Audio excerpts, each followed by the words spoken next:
Hello साथियों, मैं BL लूणा मेरे यूट्यूब चैनल स्टडी टाइम में आपका हार्दिक स्वागत करता हूं। आज हम शब्द शक्ति के बारे में पढ़ेंगे, क्योंकि हम जो काव्य शास्त्र पढ़ रहे हैं और उस काव्य शास्त्र में हमने जो अलंकार है उसके बारे में पढ़ लिया है। अगर आपने वो अलंकारों वाली वीडियो नहीं देखी है तो मेरे चैनल में उपलब्ध है, आप जाकर उसको देखिए। अगर आप नियमित मेरे चैनल से जुड़े हुए तो आपको अच्छे से पता है। आज का जो हमारा टॉपिक है वो रहेगा शब्द शक्ति। तो अगर आप मेरे चैनल पर पहली बार आए हो तो आप मेरे चैनल को सब्सक्राइब कर ले, बेल आइकन को ऑल पे प्रेस कर ले, ताकि मेरे आने वाले हर वीडियो का नोटिफिकेशन आपको मिलता रहे। दूसरी बात, जो हिंदी व्याकरण है और जो हिंदी साहित्य का इतिहास है, दोनों ही हमने हमारे चैनल पर कंप्लीट करवा दिए और इस दोनों के जो नोट्स है वो मैंने टेलीग्राम पे अपलोड कर दिए। आप जाकर उस टेलीग्राम को ज्वाइन कर लीजिए, जिसका लिंक मेरे वीडियो के डिस्क्रिप्शन बॉक्स में है और आप वहां से उसको डाउनलोड कर सकते हो। अब बात करें हम शब्द शक्ति के बारे में, यानी शब्द शक्ति क्या है। तो शब्द नाम आया है एक, एक नाम आया शक्ति। तो मोटा मोटी हम देखें तो इसका जो साधारण अर्थ है वो है शब्द की शक्ति, यानी शब्द में ही शक्ति होती है, यानी शब्दों में ही शक्ति होती है। कैसे होती है, देखिए कि जब कभी हम ओजपूर्ण जो रचनाएं सुनते हैं, जैसे आप गानों को ले लीजिए, गाने में क्या होता है, आप जैसे सैड सॉन्ग सुनते हो, यानी जो गम भरे सॉन्ग सुनते हो तो आपको ऐसा गम महसूस होने लगता है। वैसे आप ताजगी भरे गाने सुनते हो तो आपको ताजगी महसूस होने, क्या हुआ, सिर्फ वो शब्द ही है, उन शब्दों के हिसाब से ही आप में जो भाव वो पैदा होते हैं। तो जो शब्द है उस शब्दों में क्या शक्ति होती है, तो कौन से शब्द हमें कहाँ यूज करने होते हैं, इसको हम इस शब्द शक्ति के माध्यम से समझने की कोशिश करेंगे। परिभाषा देखिए इसकी, तो देखिए शब्द शक्ति दो शब्दों के योग से शब्द प्लस शक्ति से निर्मित शब्द है, जिसका समास विग्रह होगा शब्द की शक्ति, जो मैंने आपको अभी बताया है। शब्द में विभिन्न अर्थों को व्यक्त करने की सामर्थ्य होती है, यानी शब्द ही है जो अलग अलग अर्थों को, यानी जैसे आप हिंदी भाषा की बात करें तो हिंदी भाषा अगर आप समझते हो तो जैसे ही हिंदी भाषा के कोई शब्द आते हैं और उसमें जैसा भाव है उसके हिसाब से आपका व्यवहार परिवर्तित होता है, यानी उस शब्दों में क्या एक शक्ति है, यही सामर्थ्य उसकी शक्ति कहलाती है। तो आप परिभाषा अच्छे से समझ गए होंगे कि शब्द शक्ति क्या है। आगे देखो, संक्षेप में शब्द में निहित अर्थ ही उसकी शक्ति है, यानी का मतलब शब्द से जो अर्थ निकलता है उस अर्थ से ही क्या है उसकी शक्ति है। उस अर्थ में जैसे हम बात करें कि एक हम शब्द करें मृत्यु शब्द आता है, जैसे मृत्यु शब्द आता है तो मृत्यु शब्द आने से हमारा जो दिमाग है वो कहाँ जाता है, उस मृत्यु जो होती है तो वो मृत्यु वाले जो सीन है वो हमारे सामने आते हैं, किस प्रकार होती है मृत्यु, ठीक है। या फिर जैसे हम भूत की बात करें तो भूत एक क्या शब्द है, अब वो शब्द सुनते हैं हमारे इमेज दिमाग में सेट हो रखी है कि भूत कैसा होता है कैसा नहीं, तो वो शब्द में है, समझ रहे हो आप। तो शब्द में ही शक्ति है, शब्दों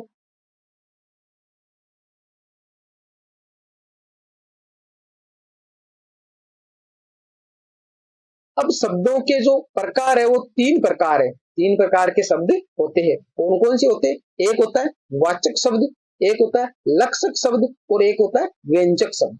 वाचक शब्द जो वाच्यार्थ को प्रकट करे, यानी मुख्य अर्थ, जो साधारण सा अर्थ, जो एक नॉर्मल सी बात कहे, जैसे कोई बात हो, राम स्कूल जाता है तो एक सीधी सी सिंपल सी बात है, ठीक है, शाम हो गई, चारपाई वहां खड़ी है या चारपाई वहां पर पड़ी है, तो इस प्रकार के जो एक साधारण सा अर्थ देने वाले वो जो वाचक शब्द हो गए, ठीक है। लक्षक शब्द की बात करें जो लक्ष्यार्थ को प्रकट करे, यानी उससे हमारा कोई एक लक्ष्य हो। व्यंजक शब्द जिसके अंदर व्यंग्य हो, व्यंग्य हो, जो व्यंग्यार्थ को प्रकट करे। तो शब्दों के बारे में समझ गए, तीन प्रकार के शब्द होते हैं, वाचक शब्द, लक्षक शब्द और व्यंजक शब्द। इन तीन शब्दों के आधार पर ही हमारी शब्द शक्ति बनी हुई है, यानी तीन जो शब्द है उन तीन शब्दों के आधार पर ही हमारी शब्द शक्ति कितने प्रकार की होगी, तीन प्रकार की हो गई। यानी शब्द शक्ति के प्रकार भी कितने हो गए, तीन हो गए। तो अब हम पढ़ेंगे मोटा मोटी हमारे शब्द शक्ति के कितने भेद है, तीन भेद है। आपको पूछे कि शब्द शक्ति कितने प्रकार की होती है, तो तीन प्रकार की होती है, ठीक है। आगे देखो,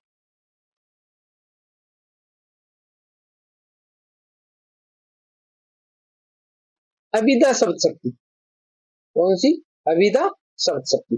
देखिए, जहां शब्द का लोक प्रसिद्ध या कोशगत अर्थ ग्रहण किया जाता है, यानी या तो लोग प्रसिद्ध, यानी लोगों में उस शब्द का क्या अर्थ निकाला गया है, वो लोगों में उस हिसाब से प्रसिद्ध हो रखा है, या तो वो अर्थ या फिर कोशगत, यानी जो हमारा शब्दकोश होता है उस शब्दकोश में उसका क्या अर्थ दिया गया है, उस अर्थ ग्रहण किया जाता है, वहां अभिधा शब्द शक्ति होती है। जैसे शेर जंगल का राजा होता है, तो ये सीधी सी बात है, लोगों ने भी मान रखा है कि भाई जो जंगल है उस जंगल का राजा किसे मान रखा है, शेर को मान रखा है। तो ये साधारण सी बात है, भाई शेर जंगल का राजा होता है और इसको पढ़ते ही हमें ये स्पष्ट हो जाता है, अर्थ समझ में आ जाता है। तो ये अर्थ है वो अभिधा शब्द शक्ति के अंदर गिना जाएगा।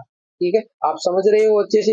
अगर नहीं समझ रहे हो, किसी प्रकार का आपको डाउट रहता है, तो आप मेरे को कमेंट करके पूछ सकते हो। आप कमेंट नहीं करते हो, लाइक नहीं करते हो, किसी प्रकार की प्रतिक्रिया नहीं करते हो, आप चुपचाप बैठे हुए वीडियो देखते रहते हो। हाँ, वीडियो देखना है आपको, ऐसी बात नहीं है आप वीडियो नहीं देखते हो, वीडियो भी देखते हो, पर आप मेरे को कमेंट करके बताए कि भाई यहाँ पर ये जो बात है वो हमारे को समझ में नहीं आई, या आपको समझ में आई तो उसको लाइक करे, अच्छी लगी थी, और चैनल को सब्सक्राइब जरूर करके रखें। जब भी आप वीडियो देखते हो सब्सक्राइब करके रखें, क्योंकि इस पे आपको अच्छा सा अच्छा कंटेंट उपलब्ध कराने की कोशिश की जाएगी। ठीक है, कमल खिल गया, तो एक साधारण सी बात है, भाई कमल है जैसे ही खिलता है तो हम कहेंगे कमल खिल गया।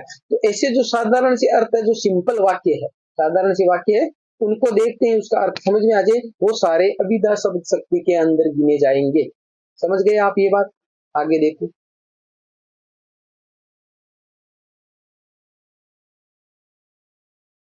नोट लिखा हुआ है, इसमें क्या है, अभिधा शब्द शक्ति का प्रयोग रूढ़ यौगिक योग रूढ़ शब्दों के साथ किया जा सकता है। यानी हमने देखा है कि जो पीछे जो क्लास थी व्याकरण की, उस व्याकरण की क्लासों के अंदर हमने आपको जो रूढ़ यौगिक और योग रूढ़ शब्द है उनके बारे में अच्छे से बताया है। रूढ़ शब्द वो है जो परंपरा से, जैसे मान लिया कमल, ये शब्द एक रूढ़ हो गया, भाई कमल है, वो कमल एक शब्द है, रूढ़ हो गया। अब इसको कमल ही क्यों कहते हैं? ठीक है, शेर, ये शेर शब्द रूढ़ हो गया, गाय ये शब्द रूढ़ हो गए, अब इसको गाय शब्द कहां से आया, कैसे बना, ये हमारे को पता नहीं है। ठीक है, तो ऐसे जो रूढ़ शब्द है वो हो गए। यौगिक शब्द है जो योग होके बने हैं, जैसे विद्यालय, विदा ले, तो विदा धन आले, विदा धन आले दो शब्दों को योग करके बनाया गया। विदा एक अलग शब्द है, यानी विदा एक अलग शब्द है, और आले यानी घर ये एक शब्द है, यानी जो विदा का घर है जहाँ शिक्षा प्राप्त की जाती है, तो उसको मिलाकर एक विद्यालय शब्द बनाया गया, तो ये यौगिक शब्द हो गए। योगरूढ़ शब्द की बात करें तो जैसे पंकज, पंकज यानी पहले योग हुआ फिर उसके बाद में रूढ़ हो गया। पंकज का मतलब, पंख का मतलब कीचड़ होता है, और जय का मतलब जन्मना होता है। तो कीचड़ में बहुत सारे जीव जंतु जन्मते हैं, कीचड़ में बहुत सारे जीव जंतु जन्मते हैं, फिर भी पंकज शब्द वो कमल के लिए रूढ़ हो रखा है, यानी पंकज शब्द जहां भी आए तो उसका अर्थ हम कमल से लगाते हैं, न कि कीचड़ में पैदा होने वाले अन्य जीव जंतुओं से लगाते हैं। तो मोटा मोटी मैंने आपको रूढ़ यौगिक और योग रूढ़ शब्दों के बारे में बता दिया। अगर इससे भी अच्छे से आपको समझना है तो जो क्लास है उस क्लास के अंदर मैंने आपको जो व्याकरण पढ़ाई थी वहां पर अच्छे से समझा है। अगर आपने नहीं देखा है तो वो क्लास जाकर आप देख सकते हो। अब बात करें आगे वाली, लक्षणा शब्द शक्ति। लक्षणा शब्द शक्ति, तो नाम से ही पता चल रहा है कि लक्षणा शब्द शक्ति में क्या होगा, लक्ष्य करके कोई बात कही जाएगी वो। तो देखिए परिभाषा हम देखते हैं, मुख्यार्थ में बाधा आने पर, यानी मुख्यार्थ का मतलब है जैसे मान लिया कमल खिल गया, अब कमल खिल गया ये तो नॉर्मल सी बात थी, परंतु यहाँ पर हमारे को अर्थ स्पष्ट ना हो, उसमें बाधा आए, तो उसके बाद में जो अर्थ लगाया जाता है वो लक्षणा शब्द शक्ति के अंदर गिना जाएगा। अच्छे से समझना तभी ही समझ में आएगी, वरना आप एग्जाम में कंफ्यूजन होगा। के पश्चात गुण, यानी उसमें कौन से गुण है, वो तो एक साधारण सा अर्थ था, अब उसके गुण के हिसाब से उसकी क्रिया यानी कार्य या स्वभाव में समानता के आधार पर, संक्षेप में लक्षणों के आधार पर जो अर्थ ग्रहण किया जाता है वो लक्षणा कहलाता, सॉरी वह लक्ष्यार्थ कहलाता है। यानी नॉर्मल जो अर्थ निकलेगा तब तक वो अभिधा शब्द शक्ति होगा, फिर वहां से अर्थ में कोई दिक्कत होती है, हमारे को अर्थ समझ में नहीं आता है, फिर उसके गुणों के आधार पर, उनके कार्यों के हिसाब से, उसमें स्वभाव के हिसाब से क्या समानता है, उस समानता के आधार पर एक नया अर्थ लगाया जाए लक्ष्य करके, तो वो क्या है, लक्ष्यार्थ कहलाता है। तथा लक्ष्यार्थ को व्यक्त करने वाली शब्द लक्षणा शब्द शक्ति कहलाती है। समझ में आ गया? यानी जो लक्ष्यार्थ जो लगाया जाएगा, हमने लक्ष्य करके जो लगाया उसका जो अर्थ पैदा करने वाली है वो लक्षणा शब्द शक्ति कहलाती है। आगे देखो, उदाहरण देखिए, रे 2 दिन का जीवन। अब देखिए रे एक अछूबा सा हो रहा, रे यानी ये विस्मयादिबोधक चिन्ह लगा हुआ आश्चर्य वाला, रे 2 दिन का जीवन। तो इसका साधारण सा हम अर्थ लगाएं, आराम से सोचिए समझिए। रे 2 दिन का जीवन, तो रे का मतलब उसने संबोधित किया है कि 2 दिन का जीवन यानी 2 दिनों का जीवन है। तो हमें पता है कि जीवन है वो 2 दिन का नहीं है, 2 दिन का नहीं है। तो इससे हमारे को एक अर्थ है वो पूरा कंप्लीट नहीं हो रहा, समझ में नहीं आ रहा है, तो हम इसका एक लक्ष्य करके दूसरा अर्थ लगाते हैं। 2 दिन का मतलब हो गया क्षणिक, क्षणिक का मतलब कम, थोड़े दिनों के लिए, यानी जो हमारा जीवन है वो क्या है, थोड़ा सा है, थोड़े दिनों के लिए आए। 2 दिन अर्थात क्षणिक जीवन, थोड़े दिनों के लिए है।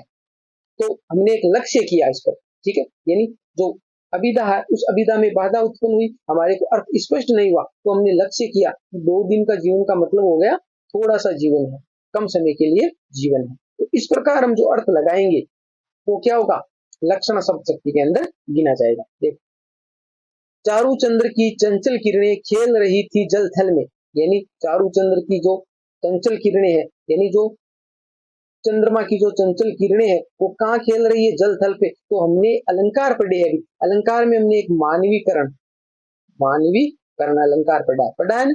तो क्या है, मानवीकरण के जो जितने भी उदाहरण है, मानवीकरण अलंकार के जो सारे उदाहरण है वो किसमें काउंट होते हैं, वो लक्षणा शब्द शक्ति के अंदर काउंट होते हैं। तो आप जब भी ऐसे उदाहरणों को पढ़ो और आपको ऐसा प्रतीत हो कि ये क्रिया है जो मानव द्वारा संपन्न की जाने वाली है और वो क्रियाएं वहां संपन्न हो रही है, तो वो सारे के सारे उदाहरण किसमें आपको लेने हैं, लक्षणा शब्द शक्ति के अंदर लेने हैं। तो देखिए नोट में लिखा हुआ है, मानवीकरण अलंकार में सदैव लक्षणा शब्द शक्ति का प्रयोग होता है।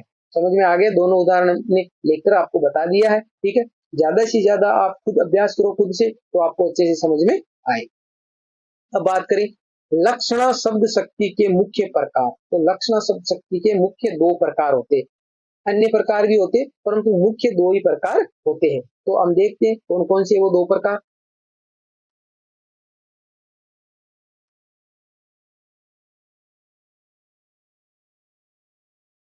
पहला है उपादान लक्षण, पहला नाम क्या है, उपादान लक्षण। तो देखिए, जहां लक्ष्यार्थ वाच्यार्थ के साथ प्रयोग में लिया जावे, यानी जहां लक्ष्यार्थ वाच्यार्थ का मतलब जो अभिधा शब्द शक्ति है, जो मेन जो अर्थ है उसके साथ में ही लक्ष्य जो लगाया गया शब्द है, लक्षणा शब्द शक्ति है, वो भी साथ में काम में लिया जाए, दोनों को साथ में ही रखे। अर्थात लक्ष्यार्थ में मुख्यार्थ भी शामिल होता है, यानी जो मुख्य अर्थ है वो भी शामिल होता है, वहां उपादान लक्षणा शब्द शक्ति होती है। देखिए उदाहरण से समझने की कोशिश करते हैं।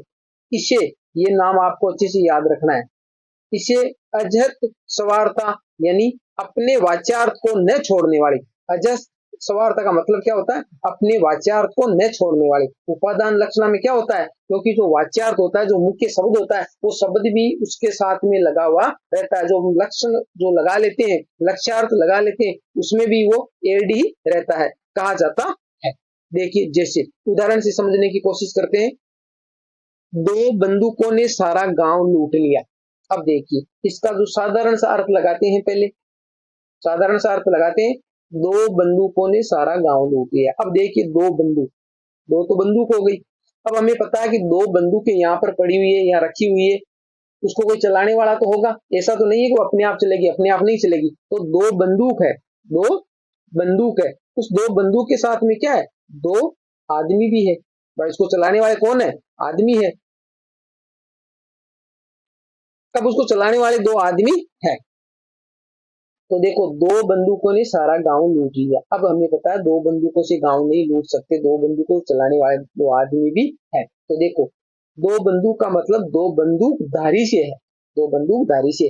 अब देखो ये जो बात कही 2 बंदूकों ने सारा गांव लूट लिया, तो हमने लक्ष्य किया उस पे, यहाँ से अर्थ स्पष्ट नहीं हो रहा है, तो हमने कहा कि 2 बंदूकधारी है, वो 2 बंदूकधारी है जिन्होंने गांव को लूटा है, बंदूकों ने नहीं लूटा है। परंतु अब इसको उपादान लक्षणा में करें या लक्षण लक्षणा जो आगे आएगा भेद, लक्षण लक्षणा में ऐड करें, तो इसको देखो आपको उपादान लक्षणा में करना है। क्यों करना है, क्योंकि 2 बंदूक बात आई है, तो दो बंदूकों भी साथ में, दो बंदूकधारी है, तो ये बंदूक शब्द है, दो बंदूक वो भी साथ में, ये दो बंदूकधारी तो है, पर दोनों आदमियों के साथ में क्या है, बंदूकें भी साथ में है। तो ये कह रहा है कि जो वाच्यार्थ होता है वो उसके साथ में अटैच रहता है, तो ये वाच्यार्थ इसके साथ में अटैच है, इसलिए इसे अजत स्वार्थ यानी अपने वाच्यार्थ को न छोड़ने वाले, तो ये इसके साथ में, ये तो आप इस उदाहरण से अच्छे से समझ गए होंगे। आगे एक उदाहरण और है, उससे समझने की और कोशिश करते हैं।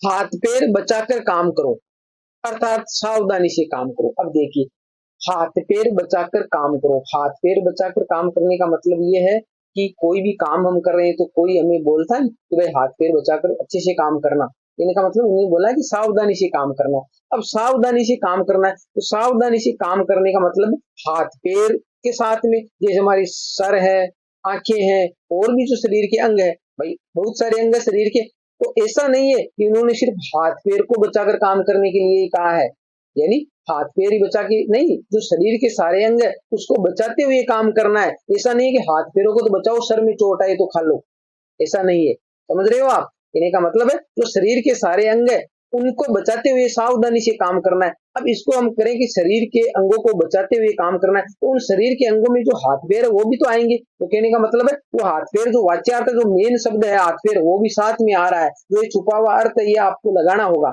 ठीक है, तो आप समझ रहे होंगे अच्छे से। ठीक है, अगर फिर भी किसी प्रकार का डाउट रहता है तो आप मेरे को पूछ सकते हो। अब हम बात करें दूसरी, वो है लक्षण लक्षणा शब्द शक्ति, लक्षण लक्षणा शब्द शक्ति। तो इसको देखिए, जहां लक्ष्यार्थ अपने वाच्यार्थ को छोड़कर प्रयुक्त होता है, यानी उसके अंदर क्या था, वाच्यार्थ है वो छोड़ते नहीं थे, साथ में रहता था। इसमें क्या हो रहा है कि लक्ष्यार्थ वो अपने वाच्यार्थ को पूर्ण रूप से छोड़ देता है, अर्थात वाच्यार्थ का पूर्ण त्याग करके लक्ष्यार्थ ग्रहण किया जाता है, वहां लक्षण लक्षणा शब्द शक्ति होती है। तो दोनों अलग अलग हो गई, वहां पर क्या है वाच्यार्थ साथ में रहता है उसको छोड़ते नहीं है, और यहाँ पर पूरी तरीके से वाच्यार्थ को छोड़ दिया जाता है जब लक्ष्यार्थ लग जाता है। जैसे देखो,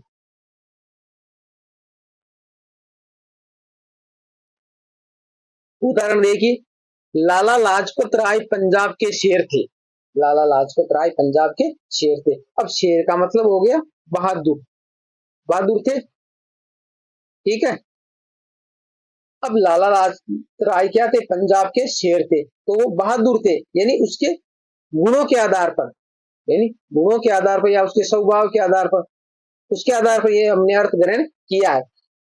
ऐसा नहीं है, अब इसका जो पूरी तरीके से छोड़ दिया गया है, भाई जो वाच्यार्थ था उसको पूरी तरीके से छोड़ दिया गया। जो लाला लाजपत राय है वो क्या थे, बहादुर आदमी थे, इसलिए उसको शेर कहा गया है, उसके गुणों के आधार पर, उनके स्वभाव के आधार पर।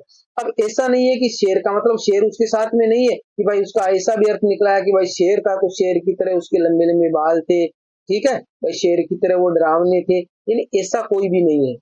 समझ रहे हो आप, शेर के उसमें जो स्वभाव, जो शेर में जो वीरता का जो गुण होता है वो निडर होता है, उस प्रकार के जो गुणों के आधार पर यह अर्थ लगाया गया है। तो ये जो शेर वाला सिस्टम है वो पूरा त्याग दिया गया है, उसके गुण ये शेर शब्द उसके साथ में नहीं आया। तो ऐसे जो उदाहरण है वो लक्षण लक्षणा शब्द शक्ति के अंदर काउंट किए जाएंगे। इसे शब्द शक्ति को, इस शब्द शक्ति को जहत स्वार्था शक्ति कहते हैं, जहत स्वार्था शक्ति कहते हैं। जहत स्वार्थ का मतलब होता है अपने वाच्यार्थ को छोड़ने वाले, अपने वाच्यार्थ को छोड़ने वाले। तो हमने जो अभिधा शब्द शक्ति और जो लक्षणा शब्द शक्ति है जिसके दो भेद थे, दो भेद थे, ठीक है, हमने दोनों कर लिए है। ये दोनों, एक तो लक्षण लक्षणा हो गया और एक हमारा कौन सा हो गया था, जो उपादान लक्षणा था। उपादान लक्षणा और लक्षण लक्षणा दो भेद से हमारे लक्षणा शब्द शक्ति के, ये दोनों हमने कर लिए। अब इसके आगे जो लक्षणा शब्द शक्ति है उस लक्षणा शब्द शक्ति के अन्य भेद भी है, दो और भेद है, वो हम अगली क्लास में देखेंगे। वो दोनों भेद और जो आगे जो व्यंजना शब्द शक्ति है वो, ये हम अगली क्लास में करेंगे। दो क्लास के अंदर हम करेंगे इसको, और दोनों क्लास के अंदर ये शब्द शक्ति हमारी कंप्लीट हो जाएगी। उम्मीद करता हूं ये क्लास आपको अच्छी लगी होगी। अगर अच्छी लगी है तो लाइक शेयर एंड सब्सक्राइब करें। मिलते हैं अगली वीडियो में, तब तक के लिए जय भीम जय भारत।